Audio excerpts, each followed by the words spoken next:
Good evening, ladies and gentlemen. Tonight, we have special guests, Tobey Maguire and Jake Gyllenhaal, whose new film is already stirring up a storm of discussion. Welcome. Tobey, dressed in a navy suit, smiled reservedly, but sincerely. Jake, in a light linen shirt, leaned back casually, his eyes sparkling with a playful glint. The audience buzzed, especially the older crowd, who remembered Tobey as the iconic Spider-Man and Jake as a star of 2010's dramas. Tobey, Jake, your film Shadows of Truth tackles serious issues: corruption, injustice in the legal system, the fight for truth. What drew you to this project? Elaine tilted her head, her tone an invitation to open up. Tobey cleared his throat, his voice calm.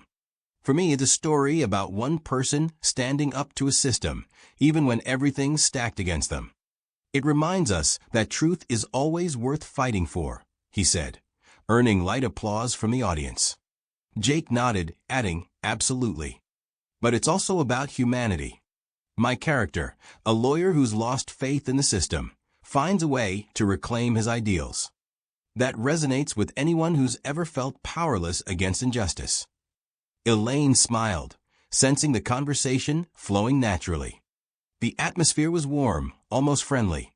The audience listened intently, some nodding, especially the older generation who valued films with social depth. You both talk about fighting injustice. Were there moments on set where you felt those themes come alive? Elaine asked, her eyes darting between the actors. Jake laughed, his laughter light and infectious. Oh yeah. I remember Tobey and I arguing over one scene. I wanted more emotion, and he said we needed restraint. But we found balance. Right, Tobey? Tobey nodded, his smile a bit strained but present. Yeah, Jake loves to dramatize everything, but we worked it out. It's part of the process. The audience chuckled, and Elaine felt the interview was going perfectly. She decided to dig a little deeper. Your film shows people overcoming differences for a common goal. Can you share how you handled creative differences? You're both strong personalities. Tobey leaned forward slightly, his fingers tightening on the armrest. You know, Elaine, the creative process is always about compromise. But sometimes someone, let's say, gets too caught up in their own perspective. His voice was even, but a hint of tension slipped through.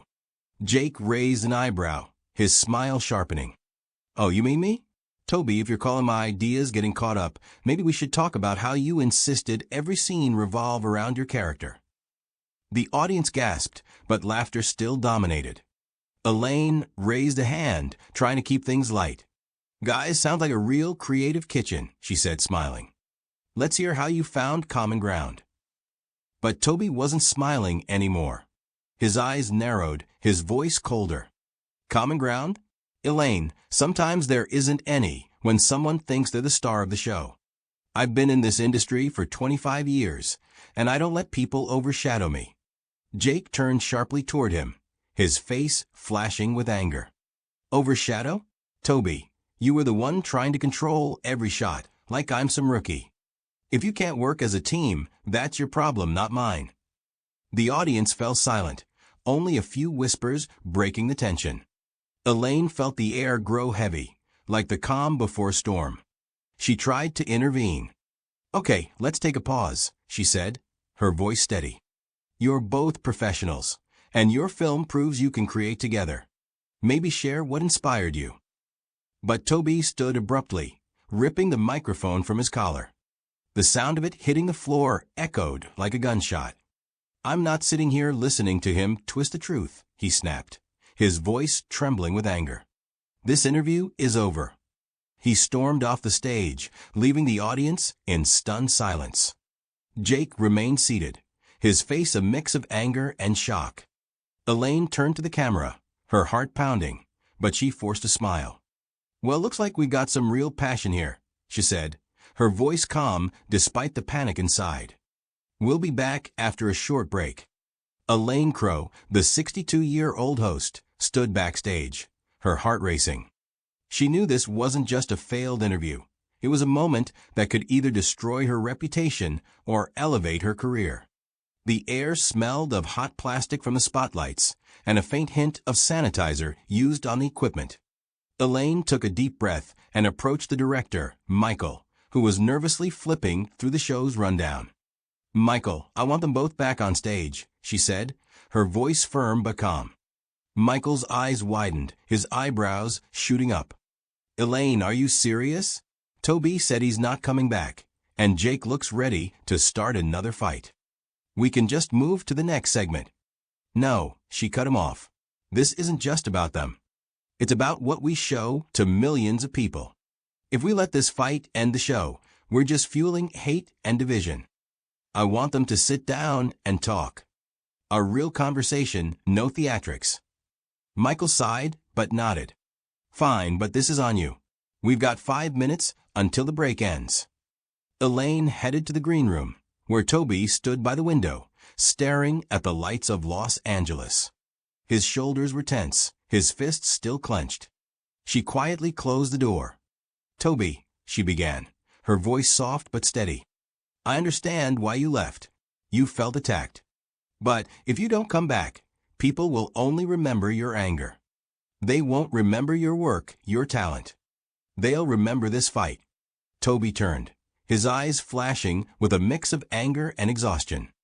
"Elaine, I'm not letting him humiliate me in front of the whole country. I don't deserve that." "I know," she said, meeting his gaze. "But you're stronger than this. You can show you're not just a star, but a person who can rise above hurt. Come back. Not for Jake, for the people watching. For yourself." Toby was silent, his eyes wandering the room. Finally, he gave a short, sharp nod. "Okay, but I'm not promising I'll stay quiet if he starts again." "I'm not asking you to," Elaine replied, allowing a small smile. "Just be yourself." She left and headed to the stage, where Jake was still sitting, scrolling through his phone. His face was a mix of irritation and indifference. Elaine sat beside him. "Jake, I know you feel unfairly accused," she started. "But what happened isn't just about you and Toby. It's about how we, as a society, handle conflict. If you stay and talk, you'll show that even in the heat of the moment, common ground is possible." Jake looked up, his brows furrowing slightly. "Elaine, I didn't start this. He came at me first. Why should I look like the one making peace?" "Because you can," she said simply. "You're younger, more flexible. Show you're not afraid to take the first step. That's not weakness. It's strength." Jake sighed, running a hand through his hair. "All right, but if he starts again, I'm not holding back." "You don't have to," Elaine said.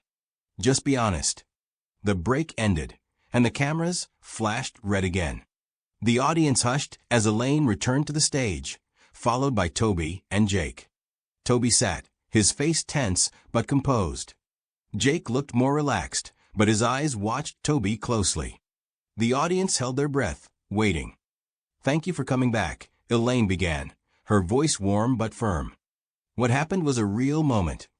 And I think it gives us a chance to talk about something important, how we handle conflict, how we listen to each other. Toby, Jake, can you share what set you off?"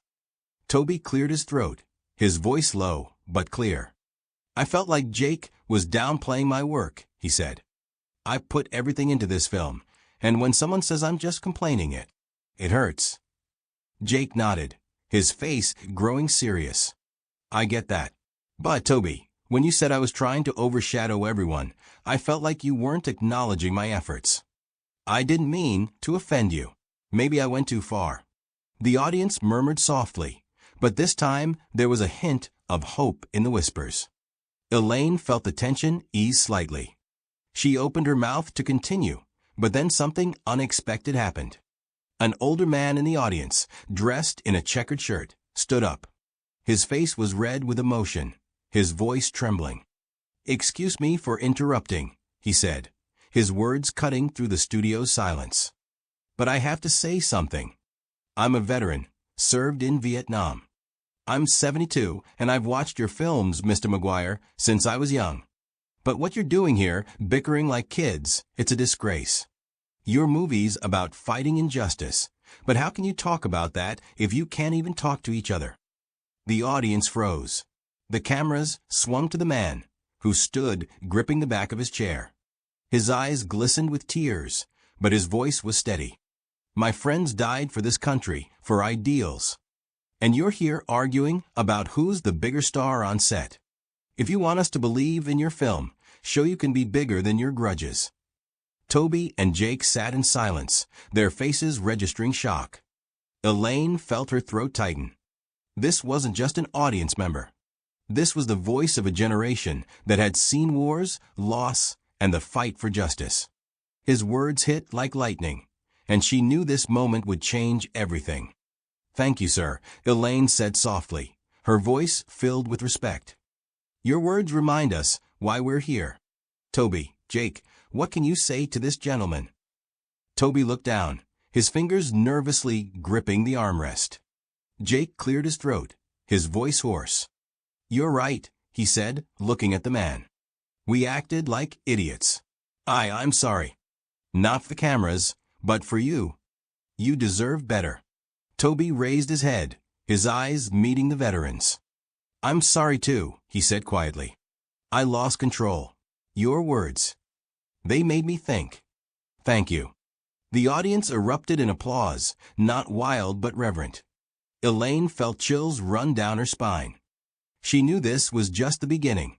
There was still a conversation ahead, still work to be done to get Toby and Jake to truly hear each other. But this moment, this unexpected voice from a crowd, had changed everything. It reminded everyone that even in a world of stars and cameras, there was room for authenticity. "We'll be back after a short break," Elaine said, her voice calm, but inside she felt triumph. She knew the audience, especially the older generation, who valued principles and respect, wouldn't turn off their TVs. They'd want to see what happened next. Elaine Crow, the 62-year-old host, felt her heart race. She knew this moment was the culmination not only of the interview, but of her career. She turned to Toby and Jake, who sat in their chairs, their faces a mix of shame and reflection after the veteran's words. The audience fell silent, waiting for what would come next. "Toby, Jake," Elaine began, her voice warm but steady. "You both heard our guest. His words reminded us that your film, Shadows of Truth, isn't just a movie. It's a story about rising above differences for something greater. Can you, right now, here in front of us all, take a step toward that?" Toby cleared his throat, his fingers no longer gripping the armrest. He looked at the veteran, who still stood holding the back of his chair, then shifted his gaze to Jake. "Jake," he said quietly, his voice hoarse but sincere. "I went too far. I felt like you were downplaying my work, and it hit my ego. But I had no right to call you out in public. You put just as much into this film as I did. I'm sorry." The audience murmured softly, a few people nodding. Jake blinked, his face softening. He leaned forward, his eyes meeting Toby's. "Toby, I'm at fault too," he replied. "I knew my words were getting to you, but I kept pushing. I thought I was defending my position, but really, I was just adding fuel to the fire. I'm sorry for not trying to talk sooner. And," he turned to the veteran, "thank you. Sir, you reminded me we're not here just for fame. We're supposed to set an example."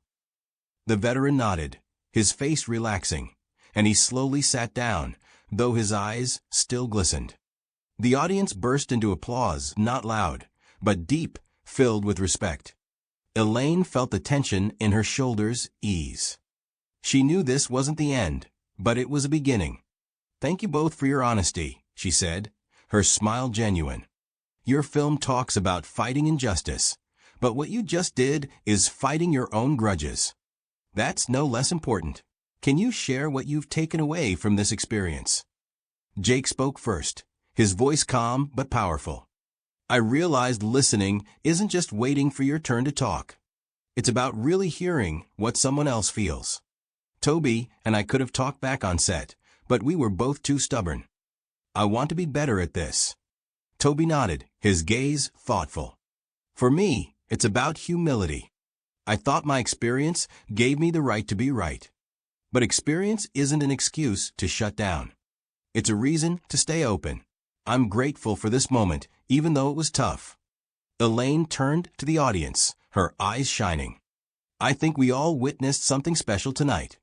Not just a conversation between two talented actors, but a reminder that even in the hottest conflicts, there's room for understanding. Thank you, Toby, Jake, and thank you to our honored guest in the audience for reminding us what's at stake. The audience applauded again, this time louder, but with a warmth that carried through TV screens. Elaine wrapped up the interview, inviting viewers to watch Shadows of Truth and reflect on how they could bridge differences in their own lives. The cameras cut off, but the buzz in the studio lingered.